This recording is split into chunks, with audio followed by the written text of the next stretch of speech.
பிரம்மன் மீது பீமன் கோபம் கொண்டு, இப்படி ஒரு யுகத்தை பிரம்மன் படைக்கத்தான் வேண்டுமா என்று கேட்ட கேள்விக்கு மார்க்கண்டேயர் பதிலளித்தார். பீமசேனா, சாமானிய மனிதனின் மனநிலையில் இருந்து கொண்டு நீ இப்படி கேட்கிறாய். உனக்கு சிருஷ்டியின் தன்மை பற்றி தெளிவே இல்லை. எந்த ஒன்றும் மாறாதிருந்தால் புதிய ஒன்று தோன்றாது. மாறாத ஒன்றோடு ரசனை மிகுந்த ஒரு வாழ்க்கையையும் யாராலும் வாழ முடியாது. நீ குழந்தையாக பிறந்தாய், அப்படியேவா இப்போதும் இருக்கின்றாய்? அப்படி இருந்தால் இந்த உலகை அறிவது எங்கனம்? எப்படி உன் உடலில் திசுக்கள் வளர்ந்து நீ ஆளாகி நிற்கிறாயோ அப்படியே சகல உயிர்களும் தங்களுக்குள் மாற்றங்களை கண்ட வண்ணம்தான் உள்ளன. இதில் இறுதி மாற்றமே மரணம் என்ற ஒன்று. உடம்புக்கு மரணம் போல உலகுக்கும் மரணம் உண்டு. உலகின் மரணமே யுகத்தின் முடிவு. உடம்புக்கான மரணத்தில் உன் உறுப்புகள் பலமிழக்கும், மந்தகதி தோன்றும், எண்ணங்கள் அலைந்து போகும், ஒவ்வொரு அவயமாக செயலிழக்கும். பின் ஒட்டுமொத்த உடலும் உயிரை துறந்து அழுகி நாற்றமெழுக்க தொடங்கிவிடும். உடம்புக்கு நிகழ்ந்தது உலகுக்கும் நிகழ்ந்தாலே யுகத்திற்கு ஒரு முடிவு ஏற்படும். மார்க்கண்டேயர் உடல் உயிர் என உதாரணம் காட்டி விளக்கியதை கேட்டு பீமனும் தெளிந்தான். சகாதேவனோ, அப்படியானால் இந்த கலியுகத்தின் முடிவு எப்படிப்பட்டதாக இருக்கும் என்று கேட்டான். கலியுகத்தின் முடிவில் மனிதர்கள் எப்படி குணம் கெடுவார் என கூறினேன்.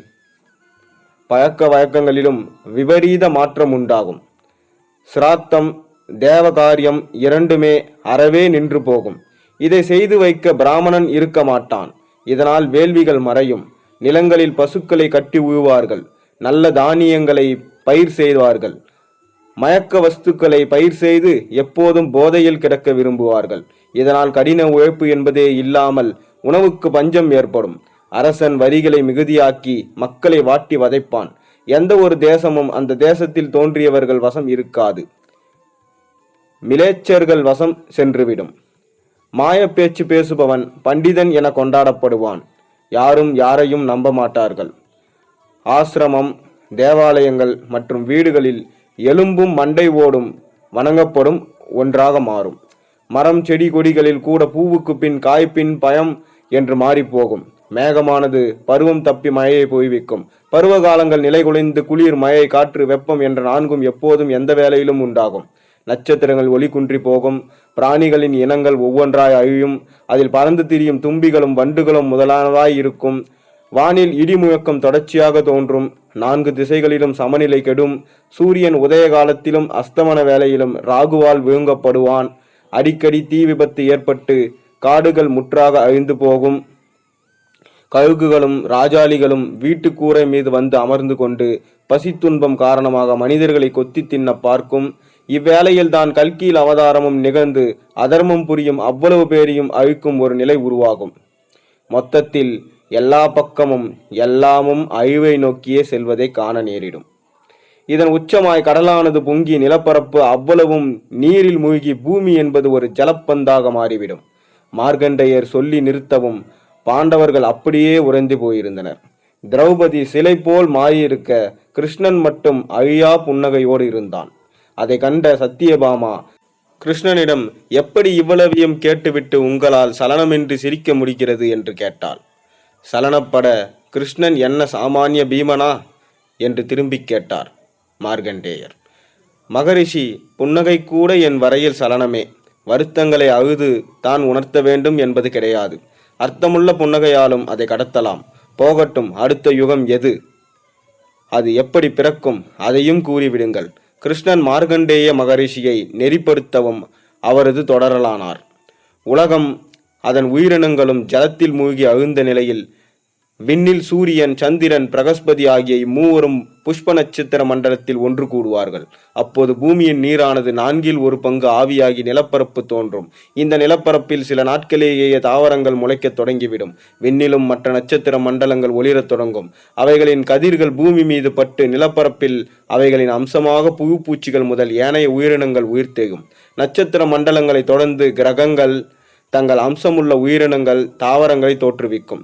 எப்படி கலியின் தொடக்கத்தில் இமயத்தின் உச்சி நிலப்பரப்பு மட்டும் மூழ்கிலாமல் அங்கே சப்த ரிஷிகள் அடைக்கலமாகி பின் அவர்களின் மானிடர்கள் குலம் கோத்திரங்கள் தோற்றுவிக்கப்பட்டார்களோ அப்படியே இப்போதும் சப்த ரிஷிகள் தோன்றி மானிட இனமும் உருவாகும். இம்மானிடர்கள் பிற விலங்குகள் போல அல்லாமல் பகுத்தறிவோடு கூடியவராய் மிகுந்த ஒழுக்கம், தியாகம், கருணை, வாத்சல்யம், தயை, வைராக்கியம், பக்தி, பாசம் என்ற எண்வகை உணர்வு நிலைகளுடன் வாழ்பவர்களாக இருப்பர். இவர்களை வழிநடத்துபவர்களாகவும் கலியை முடிவுக்கு கொண்டு வந்தவராகவும் அக்கலியில் ராமகிருஷ்ணராகவும் திகழ்ந்த அந்த மகாவிஷ்ணு கல்கியாக மீண்டும் தோன்றி புதிய இந்த யுகத்தை வழிநடத்துவார். இந்த யுகமே கிருதாயுகம் என்ற முதல் யுகமாக திரும்ப தோன்றிவிடும். கல்கியால் மீண்டும் பூவுலகில் கோயில்கள் எழும்பும், யாகங்கள் நிகழும், எங்கும் மகிழ்ச்சி நிலவும், பசி பட்டினியற்ற தர்மராஜ்யம் உருவாகும். அதில் 4 வகை வருணங்கள் மீண்டும் கோலோச்சும். பிராமணன் தர்மத்தில் இருந்து துளியும் பிசகாமல் நடப்பான். வசியன் நெறி தவறாமல் வர்த்தகம் புரிவான். சத்திரியன் சகல உயிர்களையும் கண் இமை போல திகழ்ந்து காப்பான். சூத்திரர்களால் நிலப்பரப்பு பசுஞ்சோலையாகும். அவர்களில் இருந்து பல்கலை வித்தர்களும் தோன்றுவார்கள் என மார்க்கண்டேயர் புதிய கிராதாயுகம் குறித்து கல்கி குறித்தும் கூறி முடித்தார். கலியின் கொடிய முடிவை தொடர்ந்து இனிய கிருதயுகத்தின் தொடக்கம் பாண்டவர்களை மகிழ செய்தது. இறுக்கமாக போயிருந்த அவர்களின் முகங்களில் பிரகாசம் தோன்றி புன்னகை பூக்கத் தொடங்கினர். பின் தர்மன் மட்டும் ஒரு பிரதானமான கேள்வியை கேட்கத் தொடங்கினான். மகரிஷி, நீங்கள் குறிப்பிட்ட அந்த கலியுகம் பிறக்க இன்னும் எவ்வளவு காலம் உள்ளது? நிகழ்ந்திடும் இந்த துராபராபுரம் எப்போது முடியும்? இந்த யுகத்தில் நாங்கள் இனி செய்ய வேண்டியது என்ன? மார்க்கண்டேயரும் பதில் கூறலானார். தர்மா, உன் வனவாசம் முடிந்து உங்களால் அஸ்தினாபுரம் ஆளப்படும் காலம் வரும். உங்கள் ஆட்சியின் போதே கலி பிறந்துவிடும். ஆனாலும் அதன் தொடக்கம் அதன் முடிவை போல மிக கொடியதாக இருக்காது. எனவே நீ பிறக்கப் போகும் கலியுகம் குறித்து கவலை கொள்ளாதே. உனது தர்மமும் உங்கள் போராட்டங்களும் கலியில் பெரிதும் சிந்திக்கப்படும். திரௌபதி எளியோரின் தெய்வமாக கருதி வணங்கப்படுவாள்.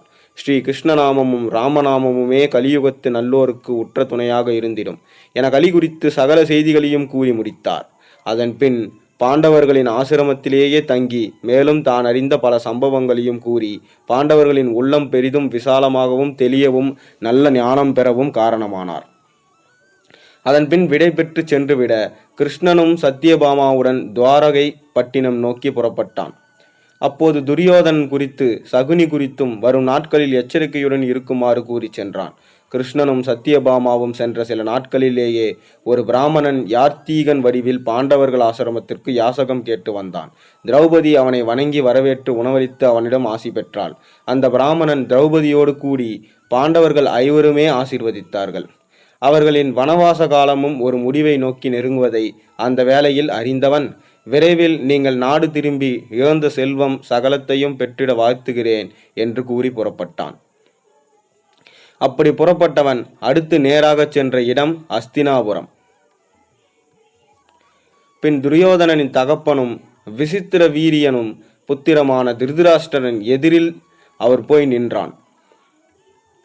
அவனை வரவேற்ற திருதராஷ்டிரரும், நான் தாங்களுக்கு செய்ய வேண்டியது யாது என்று கேட்டான். உடனே, மன்னா, நான் துவைதவனத்தில் இருந்து வருகிறேன். அங்கே திரௌபதி சமதே பாண்டவர்களை சந்தித்தேன். அவர்கள் குறித்து பேச வந்துள்ளேன் என்றான். பாண்டவர்கள் குறித்து கவலையில் இருந்த திருதராஷ்டிரனுக்கு பிராமணன் அப்படி சொன்னதும் தேன் குடித்தது போல ஆனது. இந்த கதையிலிருந்து நாம் தெரிந்து கொண்டது என்னவென்றால், கலியுகத்தில் நடப்பது நடந்தே தீரும். யாராலும் எதையும் மாற்றவும் முடியாது, யாராலும் யாரையும் நம்பவும் முடியாது. நல்லது செய்யணும் என்றும் நினைத்தாலும் தீயவையே செய்ய வேண்டி நேரிடும். அதனால் நல்லதை நினையுங்கள், நல்லதே செய்யுங்கள், நல்லதே நடக்கும்.